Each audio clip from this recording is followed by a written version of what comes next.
गई है। अगली खबर, जीरकपुर के प्रभात गोदाम एरिया में पुलिस ने गुप्त सूचना के आधार पर नकली दवाइयां बनाने की 2 फैक्ट्रियों पर मारा छापा। छापे दौरान भारी मात्रा में नकली दवाइयां की खेप बरामद हुई। 6 घंटे तक चली लंबी कार्रवाई के बाद फूड सेफ्टी डिपार्टमेंट और ड्रग कंट्रोल डिपार्टमेंट में सैंपल पर एक फैक्ट्री को किया सील। नकली एलोपैथिक दवाइयां, आयुर्वेदिक दवाइयां, फूड सप्लीमेंट्स और ब्यूटी प्रोडक्ट्स धड़ल्ले से बनाई जा रहे हैं। जीरकपुर से हैरान कर देने वाला मामला सामने आया है, जहां जीरकपुर पुलिस द्वारा देर शाम प्रभात गोदाम एरिया में गुप्त सूचना के आधार पर दवाइयां बनाने वाली 2 फैक्ट्रियों पर छापेमारी की गई। फैक्ट्रियों में भारी मात्रा में एलोपैथिक दवाइयां, आयुर्वेदिक दवाइयां, फूड सप्लीमेंट्स और ब्यूटी प्रोडक्ट्स बनाए जा रहे थे। पुलिस ने मौके पर फूड सेफ्टी डिपार्टमेंट और ड्रग कंट्रोल डिपार्टमेंट के अधिकारियों को बुलाकर दवाइयों की जांच करवाई, जहां प्रथम जांच में पाया गया कि सरकार द्वारा निर्धारित किए गए नियमों के उलट दवाइयों की बड़ी खेप तैयार की जा रही थी और पिछले कई सालों से यह फैक्ट्रियां चलाई जा रही है। बता दें कि एक फैक्ट्री के सैंपल पहले भी भरे गए थे, जो सैंपल गलत पाए जाने पर फैक्ट्री पर 16 लाख रुपए का जुर्माना भी लगाया गया था। वहीं आज 6 घंटे तक चली छापेमारी के दौरान दोनों विभागों ने दवाइयां एवं अन्य प्रोडक्ट्स के सैंपल एकत्रित किए और दोनों में से एक फैक्ट्री को सील कर दिया। सील की गई फैक्ट्री में बिना किसी वैध लाइसेंस और बिना किसी मापदंड के गंदगी भरे माहौल में दवाइयां, जिनमें की एलोपैथिक, आयुर्वेदिक, फूड सप्लीमेंट और ब्यूटी प्रोडक्ट्स बनाए जा रहे। जीरकपुर MNS न्यूज से परमजीत सिंह की खास रिपोर्ट। सर ਅੱਜ ਗੋਡਾਊਨ ਏਰੀਆ 'ਚ 2 ਫੈਕਟਰੀਆਂ ਤੇ ਛਾਪੇਮਾਰੀ ਕੀਤੀ ਗਈ ਹੈ, ਜਿੱਥੇ ਦਵਾਈਆਂ ਸਪਲੀਮੈਂਟ ਬਣਾਏ ਜਾ ਰਹੇ ਸੀ। ਕੀ ਕੁਝ ਮਾਮਲਾ ਸਾਹਮਣੇ ਆਇਆ? ਅੱਜ ਸਾਨੂੰ ਮੈਡਮ ਸਾਡੇ ਪੁਲਿਸ ਟੀਮ ਦੇ ਹੈੱਡ ਜਿਹੜੇ ਹੈਗੇ ਨੇ ਗਜਲਪ੍ਰੀਤ ਮੈਡਮ IPS ਮੈਡਮ, ਉਹਨਾਂ ਵੱਲੋਂ ਫੋਨ ਆਇਆ ਕਿ ਇੱਦਾਂ ਕਰਕੇ ਕਿਸੇ ਜਗ੍ਹਾ ਤੇ ਕੋਈ ਸਸਪੀਸ਼ੀਅਸ ਮੈਨੂਫੈਕਚਰਿੰਗ ਹੋ ਰਹੀ ਹੈ। ਤਾਂ ਅਸੀਂ ਆਪਣੀ ਟੀਮ ਦੇ ਨਾਲ ਪਹੁੰਚੇ ਤੇ ਦੇਖਿਆ ਇੱਥੇ ਕੁਝ ਮੈਨੂਫੈਕਚਰਿੰਗ ਹੋ ਰਹੀ ਹੈ। ਤਾਂ ਅਸੀਂ ਕੁਝ ਸੈਂਪਲਸ ਲਿਫਟ ਕੀਤੇ ਨੇ। ਹਜੇ ਲਾਇਸੈਂਸਿੰਗ ਤੇ ਅਦਰ ਰਿਕਾਰਡ ਦੀ ਅਸੀਂ ਚੈਕਿੰਗ ਕਰਨੀ ਹੈ, ਕਿਉਂਕਿ ਇਸ ਟਾਈਮ ਤੇ ਉਹਦੇ ਕੋਲ ਰਿਕਾਰਡ ਅਵੇਲੇਬਲ ਨਹੀਂ ਹੈ। ਤੇ ਵੀ ਵਿਲ ਚੈੱਕ ਕਿ ਇਹਨਾਂ ਕੋਲ ਜਿੰਨੇ ਵੀ ਉਹ ਮੈਨੂਫੈਕਚਰਿੰਗ ਕਰ ਰਹੇ health supplement, nutraceutical items, whether they are approved or not. Samples ਲੈ ਲੈਣੇ, ਸੈਂਪਲ ਦੀ ਰਿਪੋਰਟ ਆਉਂਦੇ ਹੀ ਅਸੀਂ ਕਾਰਵਾਈ ਕਰਾਂਗੇ। ਸਰ ਜਿਹੜੀ ਇੱਕ ਚੀਜ਼ ਪਤਾ ਲੱਗ ਰਹੀ ਹੈ ਕਿ ਇੱਕ ਫੈਕਟਰੀ ਜਿਹੜਾ ਪਹਿਲਾਂ ਵੀ ਉੱਤੇ ਫਾਈਨ ਕੀਤਾ ਗਿਆ, ਸੈਂਪਲ ਫੇਲ ਪਾਏ ਗਏ ਸੀਗੇ, ਤੇ ਉਹ ਫੈਕਟਰੀ ਫੇਰ ਵੀ ਚੱਲ ਰਹੀ ਹੈ। ਲੋਕਾਂ ਦੀ ਜਾਨ ਨਾਲ ਜੁੜੇ ਮਾਮਲੇ। ਦੇਖੋ ਇਹਦੇ ਵਿੱਚ ਇਹ ਹੁੰਦਾ ਵੀ ਜੋ ਵੀ ਉਹਦੀ ਪੈਨਲਟੀਜ਼ ਨੇ, ਉਹ ਉਹਨੇ ਪੈਨਲਟੀਜ਼ ਭਰਨੀਆਂ ਨੇ। ਪੈਨਲਟੀਜ਼ ਭਰ ਕੇ ਉਹ ਕੰਮ ਤਾਂ ਕਰ ਸਕਦਾ ਹੈਗਾ, ਬਟ ਜੇਕਰ ਉਹ ਫਿਰ ਵਾਇਲੇਸ਼ਨ ਕਰਦਾ, ਅਸੀਂ ਫਿਰ ਸੈਂਪਲ ਲਵਾਂਗੇ, ਫਿਰ पेनल्टीज होंगे, फिर कंपाउंडिंग होगी, फिर अमाउंट जो है बढ़ेगी। सर कहीं ना कहीं ये लोगों की जान के साथ खिलवाड़ नहीं है कि, या कहीं ना कहीं फूड सेफ्टी की लापरवाही है कि दोबारा जो फैक्ट्री सील कर दी गई उसके बाद दोबारा वही व्यक्ति वो दोबारा फैक्ट्री को संचालित कर रहा है? देखिए इसमें ये तो नहीं कहूँगा कि सील कर दी गई, पेनल्टीज लगी हैं। सैंपल फेल हुआ तो उसकी जो भी उसके ऊपर ऑब्लिगेशंस थी, जो या ये कह सकते हैं हम जो गवर्नमेंट के नियम थे जिसके अकॉर्डिंग उसको जितनी पेनल्टी होनी थी उसको मैक्सिमम पेनल्टी लगी है, पेनल्टी उसने भर दी होगी, बस दिस इज ऑल। सील का मुझे नहीं पता कि कभी सील हुई है या नहीं हुई है। ਤੁਸੀਂ ਕਹਿੰਦੇ ਸਰ ਫਾਈਨ ਲਾਇਆ ਗਿਆ ਸੀ, ਪਰ ਇਹ ਲੋਕਾਂ ਦੀ ਜਾਨ ਨਾਲ ਸਿੱਧੇ ਡਾਇਰੈਕਟ ਤੌਰ ਤੇ ਜੁੜਿਆ ਮਾਮਲਾ। ਦਵਾਈਆਂ ਲੋਕ ਖਾਂਦੇ ਨੇ, ਸਪਲੀਮੈਂਟ ਲੋਕ ਖਾਂਦੇ ਨੇ, ਤੇ ਕਿਤੇ ਲੱਗਦਾ ਨਹੀਂ ਕਿ ਕਾਰਵਾਈ ਕਿਤੇ ਲਾਪਰਵਾਹੀ ਹੈ, ਕਿਤੇ ਸਖਤ ਕਾਰਵਾਈ ਹੋਣੀ ਚਾਹੀਦੀ ਹੈ। ਦੇਖੋ ਜੋ ਵੀ ਐਕਟ ਸਾਨੂੰ ਪਰਮਿਟ ਕਰਦਾ ਹੈਗਾ, ਜੋ ਸਾਡਾ ਐਕਟ ਬਣਿਆ ਹੋਇਆ, ਸਾਡੇ ਐਕਟ ਦੀ ਜੋ ਧਾਰਾਵਾਂ ਨੇ, ਜੋ ਉਹਦੇ ਰੂਲਸ ਨੇ, ਅਸੀਂ ਉਸ ਰੂਲ ਦੇ ਅਕੋਰਡਿੰਗ ਸਭ ਕੁਝ ਲਾਸਟ ਤੱਕ ਕੀਤਾ ਹੈਗਾ। ਉਹਨੂੰ ਪੈਨਲਟੀਜ਼ ਲੱਗੀਆਂ ਨੇ, this is what we can do. ਜੇਕਰ ਉਹ ਸੈਂਪਲ ਉਹਦਾ ਸਬਸਟੈਂਡਰਡ ਆਉਂਦਾ ਤਾਂ ਉਹਨੂੰ ਪੈਨਲਟੀਜ਼ ਲੱਗਦੀਆਂ ਨੇ, ਬਟ ਜੇਕਰ ਸੈਂਪਲ ਅਨਸੇਫ ਆਉਂਦਾ ਹੈਗਾ ਤਾਂ ਫਿਰ ਉਹਦੇ ਲਈ ਜਿਹੜੀ imprisonment the up to 7 years the punishment ਹੈਗੀ ਹੈ ਜੀ। सर जैसे कि जीरकपुर के पवात में और भी कई फार्मा कंपनीज हैं, उनके लिए आप क्या सख्त एक्शन आगे लिया जाएगा आपकी तरफ से, या आपके डिपार्टमेंट की तरफ से पहले इस पे कोई कार्रवाई क्यों नहीं की गई? नहीं पहले क्यों, ऐसा नहीं है। जब मैं आपको बता रहा हूँ कि पहले ही हमने उसके सैंपल्स लेकर, एक्चुअली में ये जो प्रीव्यू है ये सेंट्रल गवर्नमेंट का प्रीव्यू होता है। यहाँ पर एक इमरजेंसी रिस्पांस टीम की तरह से हमको बुलाया गया तो हमने कार्रवाई की है। तो बेसिकली जो हेल्थ सप्लीमेंट मैन्युफैक्चरर है या जो इस तरह के काम को मैन्युफैक्चरिंग करते हैं वो सेंट्रल गवर्नमेंट के प्रीव्यू में आते हैं। तो सेंट्रल गवर्नमेंट की टीम इसको रेगुलेट करती है। लेकिन अगर वो कोई चीज़ बाहर अगर बिक रही है तो वो हमारे प्रीव्यू में, तो सैंपल्स हम रेगुलरली ले रहे हैं। मतलब ऑन एन एवरेज अगर हम देखें तो जब किसी को पेनल्टी लगती है, अभी लास्ट मंथ तो तकरीबन 6 से 7 फर्म्स को पेनल्टी लगी है, ADC कोर्ट की तरफ से पेनलाइज किया गया है। क्या इनके पास कोई वैलिड लाइसेंस है? लाइसेंस सबके पास है जो अब तक हमने देखा है, पर उसमें ये इंपॉर्टेंट होता है कि whether the approval of every product is not there or not, वो हमें सारे रिकॉर्ड चेक करके ही पता लगेगा। For example a person is manufacturing 20 items, तो उसके पास 20 आइटम्स की अप्रूवल है या नहीं, ये डॉक्यूमेंट चेक करके पता लगेगा। पेनल्टी लगने के बाद भी मतलब लाइसेंस रद्द करने का कोई प्रावधान नहीं है। नहीं, उसमें ये होता है कि फर्स्ट टाइम अगर पेनल्टी लगती है, सेकंड टाइम वो बढ़ा के लगती है, और फिर उसके बाद अगर वो बार बार नहीं वो चीज वो फॉलो कर रहा है या नहीं सुधरता, फिर उसका लाइसेंस सस्पेंड किया जाता है।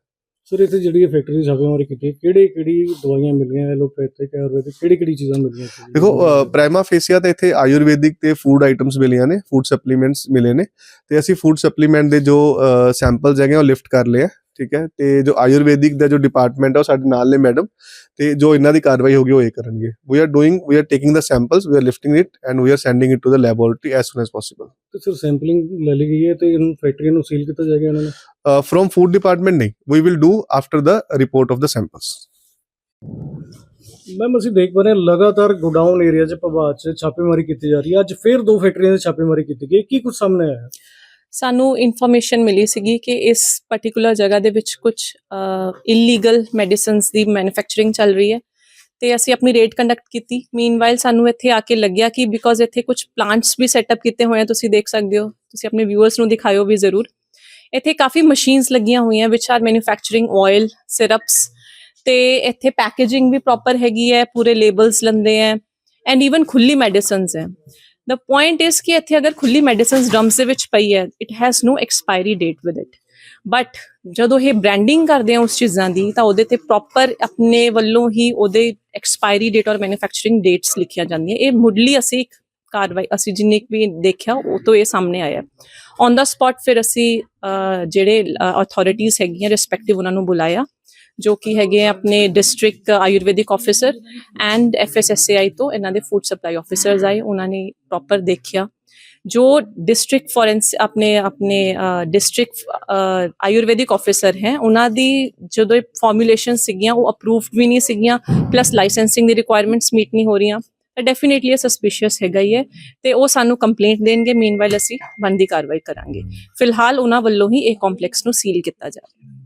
ਮੈਮ ਕਿੰਨੀ ਫੈਕਟਰੀਆਂ ਸੀ? ਦੋਨੋਂ ਫੈਕਟਰੀਆਂ ਸੀਲ ਕੀਤੀਆਂ ਜਾਣਗੀਆਂ? ਨਹੀਂ, ਫਿਲਹਾਲ ਇਹੀ ਫੈਕਟਰੀ ਸੀਲ ਕੀਤੀ ਜਾਏਗੀ। ਉਹ ਫੈਕਟਰੀ ਦੀ ਕੰਪਲੇਂਟ ਪ੍ਰੋਪਰ ਡਾਕੂਮੈਂਟੇਸ਼ਨ ਨੂੰ ਕੱਲ ਚੈੱਕ ਕਰਕੇ ਅਗਰ ਉਹਦੀ ਜ਼ਰੂਰਤ ਪਈ ਤਾਂ ਕੱਲ ਦੂਸਰੀ ਫੈਕਟਰੀ ਵੀ ਅਸੀਂ ਸੀਲ ਕਰਵਾਵਾਂਗੇ। ਸਪਲਾਈ ਕਿੱਥੇ ਹੋ ਰਹੀ ਸੀ?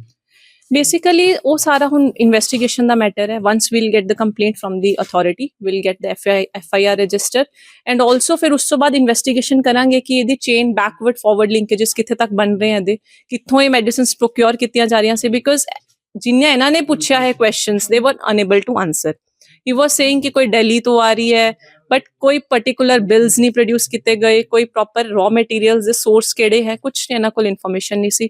ਸੋ ਦੇ ਆਰ ਜਸਟ ਮੈਨੂਫੈਕਚਰਿੰਗ ਇੱਕ ਗੋਡਾਊਨ ਏਰੀਆ, ਜਿਵੇਂ ਤੁਸੀਂ ਪਤਾ ਹੈ ਕਿ ਤੁਹਾਨੂੰ it is just meant for storage only, but ਇੱਥੇ ਮੈਨੂਫੈਕਚਰਿੰਗ, ਪੈਕੇਜਿੰਗ ਸਭ ਕੁਝ ਚੱਲ ਰਹੀ ਹੈ, ਤਾਂ ਡੈਫੀਨੇਟਲੀ ਇਟਸ ਅ ਸਸਪੀਸ਼ੀਅਸ। ਔਰ ਇਸ ਬੇਸਿਸ ਤੇ ਹੀ ਜੋ ਸਿਵਲ ਮਹਿਕਮਾ ਹੈ they will just get it first, ਇਹਨੂੰ ਸੀਲ ਕਰਵਾ ਕੇ ਫਿਰ ਇਹ ਸਾਨੂੰ ਕੰਪਲੇਂਟ ਦੇਣਗੇ ਔਰ ਅਸੀਂ ਕਾਨੂੰਨੀ ਕਾਰਵਾਈ ਕਰਾਂਗੇ ਇਹਦੇ ਉੱਪਰ।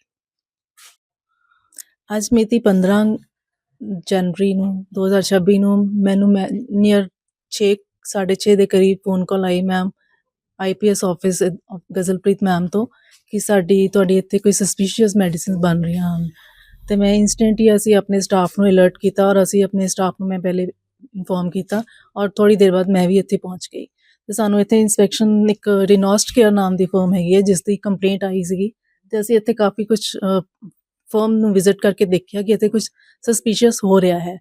ਅਤੇ ਜਦੋਂ ਇਹ ਫਰਮ ਦੇ ਮਾਲਿਕ ਨੂੰ ਪੁੱਛਿਆ ਗਿਆ ਤਾਂ ਉਹ ਕਹਿੰਦੇ ਆ ਕਿ ਇੱਥੇ ਸਿਰਫ 2 ਪ੍ਰੋਡਕਟਸ ਦਾ ਅਪਰੂਵਲ ਹੋਏਗਾ ਸਾਡੇ ਕੋਲ, ਪਰ ਮਾਲਿਕ ਉਹ ਸਬੂਤ ਨਹੀਂ ਦੇ ਪਾਇਆ ਹੈਗਾ ਕਿ ਕਿਹੜੇ ਪ੍ਰੋਡਕਟਸ ਇੱਥੇ ਬਣ ਰਹੇ ਹੈ। ਔਰ ਕਾਫੀ ਸਾਨੂੰ ਦਵਾਈਆਂ ਜਿਵੇਂ ਬਾਹਰੋਂ ਆ ਰਹੀਆਂ ਤਾਂ ਇੱਥੇ ਪੈਕਿੰਗ ਹੋ ਰਹੀ ਹੈ, ਸਿਰਫ ਸਾਨੂੰ ਇਹੀ ਇੱਥੇ ਪਾਇਆ ਗਿਆ। ਸਸਪੀਸ਼ੀਅਸ ਮੈਮ ਤੁਸੀਂ ਕਿਹਾ ਕਿ ਸਸਪੀਸ਼ੀਅਸ ਇੱਥੇ ਜਿਹੜੇ ਵੱਡੇ ਡਰਮਸ 'ਚ ਮੈਡੀਸਨ ਪਈ ਹੈ, ਖੁੱਲੀ ਮੈਡੀਸਨ ਪਈ ਹੈ, ਔਰ ਇੱਥੇ ਪੈਕਿੰਗ ਸਿਰਫ ਓਨਲੀ ਪੈਕਿੰਗ ਹੋ ਰਹੀ है। कुछ ਇੱਥੇ ऑयल ਦੀ मशीन लगी हुई है जिससे लिक्विड फॉर्म हो रही है। मैम आपके रिकॉर्ड्स में इस फार्मा के अंदर जो कंपोजिशन है और भी कई तरह की चीजें हैं, वो क्या आपके रिकॉर्ड्स में? हमारी जो फॉर्मुलेशन होती है, जैसे किसी फर्म ने लाइसेंस लिया, सबसे पहले लाइसेंस हम फॉरवर्ड करते हैं अपने स्टेट लाइसेंसिंग अथॉरिटी को, वहाँ से अप्रूव होता है लाइसेंस, फिर वो फॉर्मुलेशन अपने फॉर्मूले अप्रूव कराती है फर्म जो होती है। जिथे ਅਸੀਂ ਖੜੇ ਹਾਂ ਫੈਕਟਰੀ 'ਚ ਉੱਥੇ ਵੀ ਇਹਨਾਂ ਕੋਲ ਕੋਈ ਲਾਇਸੈਂਸ ਹੈ? ਲਾਇਸੈਂਸ ਨੰਬਰ ਹੈ 908 ਨੰਬਰ ਹੈਗਾ ਇਹਨਾਂ ਦਾ, ਔਰ 2022 ਚ ਇਸ਼ੂ ਹੋਇਆ ਹੈ 5 ਸਾਲ ਦਾ। ਇਹਨਾਂ ਨੇ ਇਹ ਦੱਸਿਆ ਕਿ ਸਾਡੇ 2 ਫਾਰਮੂਲੇਸ਼ਨ ਦਾ ਲਾਇਸੈਂਸ ਹੈਗਾ ਸਾਡੇ ਕੋਲ, ਪਰ ਇਹ ਸਬੂਤ ਅਸੀਂ ਸਾਨੂੰ ਪੇਸ਼ ਨਹੀਂ ਕਰ ਪਾਏ। ਕਿਤੇ ਖੜੇ ਆ ਤੇ ਘੱਟੋ ਘੱਟ ਨਹੀਂ ਤਾਂ 50-60 ਫਾਰਮੂਲੇਸ਼ਨ ਇੱਥੇ ਜ਼ਿਆਦਾ ਸਸਤਾ ਹੀ ਕਹਿ ਰਹੀ ਹੈ, ਸਸਪੀਸ਼ੀਅਸ ਮੈਡੀਸਨ ਬਾਹਰੋਂ ਆਈ ਹੋਈ ਹੈ ਜਿਹੜੀ ਇੱਥੇ ਪੈਕ ਹੋ ਰਹੀ ਹੈ। ਤੇ ਹੁਣ ਮੈਮ ਕਾਰਵਾਈ ਕੀ ਕੀਤੀ ਜਾਏਗੀ? ਕਾਰਵਾਈ ਅਸੀਂ ਆਪਣੇ state licensing authority doctor Manju ਹੈ, ਉਹਨਾਂ ਨੂੰ ਅਸੀਂ ਇਨਫੋਰਮ ਕਰਤਾ ਹੈ। ਅਸੀਂ ਕੱਲ ਰਿਟਨ 'ਚ ਅਸੀਂ ਨੋਟ ਦੇਵਾਂਗੇ ਆਪਣੇ ਚੰਡੀਗੜ੍ਹ ਡਾਇਰੈਕਟਰੇਟ ਆਫਿਸ, ਤੇ ਉਹਨਾਂ ਨੂੰ ਰਿਟਨ 'ਚ ਅਸੀਂ ਦੇਵਾਂਗੇ, ਤੇ ਫਿਰ ਮੈਮ ਅੱਗੇ ਐਕਸ਼ਨ ਕਰਨਗੇ। ਤੇ ਮੈਮ ਹੁਣ ਮੌਕੇ ਤੇ ਕੀ ਫਿਲਹਾਲ ਕਾਰਵਾਈ ਅਸੀਂ ਕੀਤੀ ਜਾਏਗੀ? ਜੇ ਸਸਪੀਸ਼ੀਅਸ ਹੈਗਾ, ਅਸੀਂ ਤੇ ਜੋ ਓਨਰ ਹੈ ਗੋਪਾਲ, ਉਹ ਕੁਝ ਸਾਨੂੰ ਸਾਬਿਤ ਨਹੀਂ ਕਰ ਪਾਇਆ ਕਿ ਇਹ ਦਵਾਈ ਕਿੰਨੇ ਫਾਰਮ ਨੇ ਸਾਡੇ ਕੋਲ ਪ੍ਰੂਵ ਹੈ ਤੇ ਕਿੰਨੀ ਦਵਾਈ ਸਾਰੀ ਅੰਦਰੋਂ ਆਈ ਹੈ ਬਾਹਰੋਂ ਆਈ ਹੈ, ਹੀ ਕਾਂਟ ਪ੍ਰੂਵ। ਤੇ ਤਾਂ ਹੁਣ ਇਸ ਲਈ ਮੈਮ ਅਸੀਂ ਇਹਨੂੰ ਫਿਲਹਾਲ ਸੀਲ ਕਰਕੇ ਜਾਵਾਂਗੇ ਤੇ ਮਤਲਬ ਜੋ ਵਿਦ ਡਿਊ ਪਰਮਿਸ਼ਨ ਫਰਮ ਜੋ ਮੁੱਢਲੀ ਜਾਂਚ ਹੈ ਮੈਮ ਉਹ 'ਚ ਸਾਹਮਣੇ ਆ ਰਿਹਾ ਕਿ ਨਕਲੀ ਤੌਰ ਤੇ ਬਣਾਈਆਂ ਜਾ ਰਹੀਆਂ ਸੀ ਸਾਰੀ ਚੀਜ਼ਾਂ। ਨਕਲੀ ਅਸੀਂ ਡਾਟਾ ਸੈਂਪਲਸ ਪਿਕਅਪ ਕਰ ਲਏ ਹੋਏ ਆ ਇੱਥੇ, ਅਸੀਂ ਇਹ ਸਾਰੇ ਡਿਟੇਲ ਪਟਿਆਲਾ ਭੇਜਾਂਗੇ ਸੈਂਪਲ ਸਾਰੇ ਕੱਲ। ਜੋ ਮੈਮ ਤੁਹਾਡੀ ਜਿਹੜੀ ਇੰਸਪੈਕਸ਼ਨ ਕੀਤੀ ਗਈ ਹੈ ਹੁਣ ਮੌਕੇ ਤੇ ਉਹ 'ਚ ਕੀ ਸਾਹਮਣੇ ਆ ਰਿਹਾ ਕਿ ਨਕਲੀ ਬਣਾਈਆਂ ਜਾ ਰਹੀਆਂ ਸੀ? ਨਕਲੀ ਹੈ ਫਾਰਮੂਲੇਸ਼ਨ ਅਸੀਂ ਐਕਚੁਅਲੀ ਡਿਟੇਲ ਪਟਿਆਲਾ ਭੇਜਾਂਗੇ, ਉਸ ਤੋਂ ਪਤਾ ਚੱਲੇਗਾ ਕਿ ਇਹ ਨਕਲੀ ਹੈ ਕਿ ਅਸਲੀ ਹੈ। ਸਾਨੂੰ ਲੱਗ ਰਿਹਾ ਸਸਪੀਸ਼ੀਅਸ ਹੈ something. Hi, this is Abhijit Sawant and you are watching MNS News. आप देख रहे हैं MNS न्यूज़, सच जरूरी है।